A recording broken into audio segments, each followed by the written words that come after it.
I was offered $5,000 for a video, but this was when I was like 19. I was like, double it, and I'll walk outside and I'll give it to a homeless person. And they're like, no, you won't. And I was like, double it. And I was like pacing around my neighborhood for 3 hours convincing this guy, like on the phone, just double the money. I promise the video will go viral and I'll give it to homeless person. I was like, $10,000 just looks better in a title. It'll get more views. I promise your app will do better. A lot of times people, oh boy, it's like they think their videos are better than they are, honestly. And tell them, Jimmy, tell them. I mean, they do that, and they have horrible friend groups because you really are like the type of YouTubers you hang around. It's getting people with the right YouTuber friend group that aren't pussies and will actually tell them when their content's bad and like actually roast it and help them get better in a nice, positive way. Basically what I did was I've somehow found these other like 4 lunatics. 3 of us were college dropouts. One was a high school dropout, and one, I don't know, he just like quit his job. We were all super small YouTubers, and we basically talked every day for 1,000 days in a row and did nothing but just like hyper study, like what makes a good video, what makes a good thumbnail, what's good pacing, like how to go viral. We would just get on Skype every morning, and like some days like I'd get on Skype at 7 a.m. and I'd be in the call until like 10 p.m. and then I'd go to bed, I'd wake up and I'd do it again. We'd do things like take 1,000 thumbnails and see if like there's a correlation to the brightness of the thumbnail to how many views it got. Imagine a world where it's just you working solo and you work 12 hours a day every day for like a year. And you're just grinding, you make a mistake, you learn from it, you grind, you make a mistake, you learn from it, and you do that for like a year. And then imagine a different world where you have 4 friends who are also equally grinding in something similar. Friend number 1 makes a mistake on Friday, he teaches the other 4 people. Friend number 2 makes a mistake the next week, teaches everyone. And then like you're all learning from each other's mistakes. You're all constantly studying 24/7 and downloading each other. Like after a year, you're like 2 years ahead of the guy who was just solo. Do you frequently go that far out of your way to capture the thumbnail? Yeah, I mean, of course, everyone should. If people don't click, they don't watch. So you want to give them something to click. Something a lot of people forget is like unsuggested on phones, thumbnails are really fucking small. So like people are editing thumbnails full blown on their computer, and when you shrink it down, you can't see. We try to all around be above the rest. Anyone can clickbait, but do you actually like deliver on it? We say we put 100 million Orbeez in the backyard, we put 100 million Orbeez in the backyard. Your title and thumbnail set expectations. Like what you're saying is like, I like bananas. And what you need is, bananas are the best goddamn food on the planet. Like that's the type of opinion you need. Like you need something like, how to get 100 million views on YouTube, or not even that, that's not strong enough. You need something that makes people go, what the fuck? What the fuck did he say in that video? What the fuck?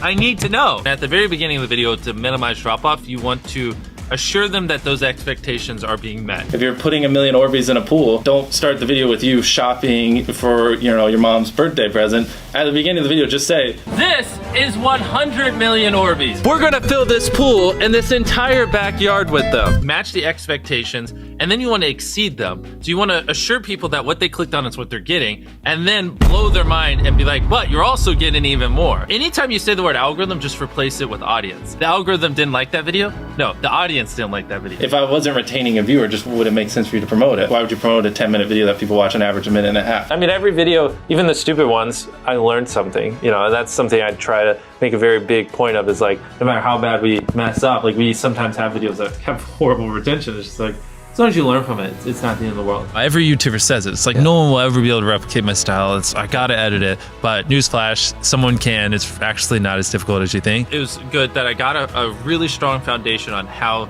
YouTube works and how the style of videos I wanted and everything before I scaled up the team, if that makes any sense. I just want to make sure that's clear, because I've seen people try to build the team without foundation and knowing how to do well. I know that if we film this video, it will do well, just because I've spent a decade of my life hyper obsessing over YouTube and I have a good pulse on it. But if you didn't have that, then you wouldn't know. Like, you wouldn't be able to spend $4 million on a Squid Game, because you might lose $2 million and then you can't pay your people. But of course, yeah, if I didn't have these people, I couldn't do half the stuff I do. For the last like 8 or 9 years, like every dollar I've made, I just spent it the next month on content. And I just did that every single month, and it just kept getting bigger and bigger, and here we are. Since I was 13, there probably hasn't been a single hour that's gone by that I've been awake where I haven't thought about YouTube. Like, I'm just focused on making the best videos possible, period. I don't care about making money. I don't care about time. I don't care about anything. I just want to make the best videos on the planet. Literally all the algorithm does is reflect what the people want to a T. And if you deny that, you just make terrible videos and are trying to find a scapegoat. We do our videos in other languages as well. If you Google it, it's like only, whatever, less than 10% of the world speaks English, so 90% of the world can't even enjoy your content. And when I realized that, I was like, wait a minute, 90% of the world can't even watch this stuff. Like, we just started doing this like 6 months ago, and it's crazy like how viral some of these videos Wow, are going. 51 million. In Spanish, the guy who does my dubs is the same guy who dubbed Spider-Man. We managed to convince him. So a lot of those comments are like, why does he sound like Spider-Man? Or is MR.Beast Spider-Man? To me, what's important is click-through rate, getting people to click on your video, and then average view duration, average view percentage, or just relative retention, and having them watch it. A lot of creators think click-through rate is just like the title and thumbnail and did they click it, but a lot of it too is, did they enjoy your last video? Because if someone watches a video of yours and they loved it, you can bet the next time you're recommended, their chance of clicking is a lot higher. Sometimes we're filming for 3 or 4 days, like 10 hours a day,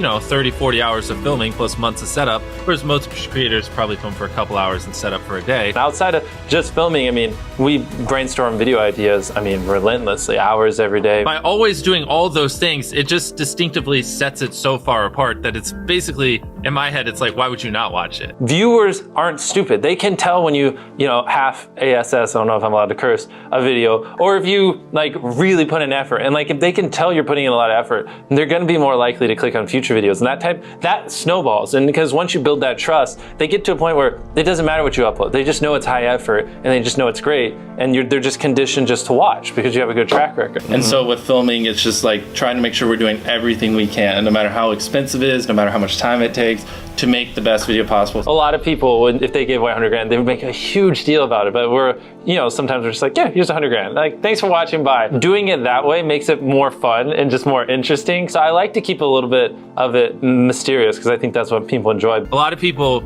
aren't willing to put in 10 hours days because they don't like what they're doing. So it's finding what they enjoy, because it is like a long grind. Like, you're doing the for years, not months. So if you don't enjoy it, then you're gonna burn out. I just had the blessing of finding what I loved at a young age. So because to get to this level, it takes, a decade. Most people don't find what they love till their young 20s, so they'd be where I'm at in their 30s. Yeah. I just lucked out and found it when I was really young. Living your life chasing a nicer car and a bigger and bigger box to live in is kind of like a dumb way to go about life. I actually, funny enough, I lived in a super below average home, and I kind of learned why famous people don't live in below average homes, because someone broke in, stole everything I owned. So I had to get a little nicer house for security reasons. But before I was robbed, my place is a little duplex, $700 a month. You get a roommate's $360 split. People think just because you go for views means you can't have fun, but you can pull views and you can have fun, which is what we purposely try to do. If you're not doing something that's just inherently fun to you, you're just quit. Just give up. You gotta at least semi-enjoy what you're doing, or you're gonna quit long before it gets to the point where it brings in money or whatever else could be driving you. So find what you love, and then I would just hyper obsess. Make sure no one doing what you're doing is doing it better. Make sure the videos are as good as possible. You can be motivated by more than one thing. I'm motivated because I want to support my mom and my family. I'm motivated because I want to employ my friends and help them. I'm motivated because I want to help other people. I'm motivated because I want to be a YouTuber. I feel like that's another misconception. You can have lots of things that drive you. Absolutely. Yeah. Absolutely. So there's just tons of stuff that drive me. And everything drives me to wanting to be a YouTuber, so I kind of obsess over it. For the people that are willing to be coachable, I would say just education. There is a lot of misinformation out there that people live and breathe by, the weirdest stuff. I gotta upload at midnight on Wednesdays or my videos don't do well. It's just dumb stuff like that they don't realize how badly they're handicapping themselves. Some minor tips I could give is if somehow you could have a payoff at the end, then more people are gonna watch the end just to see what happened. Whichever one of these 456 people survives the longest wins 456 grand.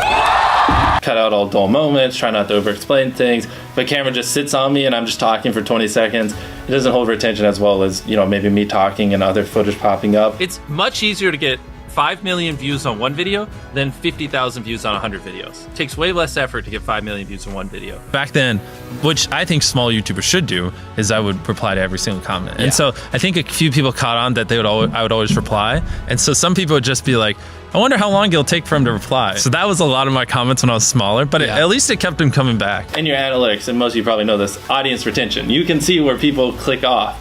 Just literally go through your last 50 videos, write down where everyone clicked off, and then just don't do those things again. And after all the hard work, after trying and trying and trying and failing and failing and failing, I can honestly say and go look myself in the mirror and say that I was a millionaire. I falled up in a fetal position in my bed and I cried my eyes out. I cried for probably about 30, 45 minutes because I feel like I made it, man. I got $1 million and I'm 23 years old at the time. I didn't even turn 24 yet. I went in that mirror and I stared at myself. I said, you a millionaire, with tears running down my eyes. I said, you a millionaire. You a millionaire out of Chicago, out of the hood, out of the streets. You seen all your friends get killed and you're a millionaire. This does not happen. This don't happen where I'm from, bro. Life is f***ed up in general, but when you realize, embrace your flaws, hey, you learn to smile and appreciate what you do got. Y'all know my flaws very well. I can't do this, and which is fine. Do you see me complaining about any of this shit? I don't be complaining about this shit though. What I do instead, embrace that shit. I stand up tall, I walk tall, confident. I look straight. And I attack the fucking day. Do not, and I repeat, bruh, do not get on the internet and compare your life to people you see on the internet. Do not compare your success to people you see on the internet, bro, because I'm telling you, it'll drive you crazy, bro. You get online, you get on Instagram, Twitter, and things of that nature, and you might see such and such meeting their goals and their accomplishments. You know what I'm saying? Everybody telling them congratulations, and it might make you feel like you ain't doing enough with your own self. Stop it, bro. Don't compare your life and your success to the people that you see on the internet or other people that you see, you know what I'm saying, in real life, because it'll drive you crazy, bro. You know what I'm saying? And a lot of times, what be the case is, that ain't even real, bro. Everybody life that you see on the internet, that's their best life. They're not showing you the bad times, bro. They only showing you good times. So I know it's hard not to get caught up in seeing other people's life and seeing other people live their best life and not wanting it for yourself. But you just gotta remember, bro, as long as you, you know what I'm saying, focusing on your own life, bro, you straight, bro. Consistency, man. That's the name of the game, bro. Don't get much simpler than that. If you keep going every single day and don't stop, your competition will fall off, bro. These niggas ain't cut like you, bro. They ain't ready for prime time. They ain't trying to really get right. They take days off, this day off, that day off. They lazy, I'm tired. No. Grind every day, one foot in front of the other, bro. And I promise you, you're gonna be lapping these folks, bro. Give it a year and watch what happens. The one thing I want you to promise me is that no matter how long it takes, keep going. No matter how much it hurts, keep going. So you was placed on this earth for a reason. You weren't meant to be average. You were meant to excel. You gotta understand that this grind is meant to make you who you're supposed to be, a dog. A little grind ain't never hurt nobody. Stop being soft. Let's embrace it. If you go through that fire, you're gonna come out real cold. That's what we want. Hey, bro, I need you to get back in that mode again. That mode where nothing can take you off your pivot. You were just putting in that work every single day. See, that version of you is different. You gotta tap back into it. Don't be out here playing with your potential because you one of them ones, bro. You special. And you weren't meant to be a person that could have been the one. You are the one. So I need you to get back moving like it before it's too late.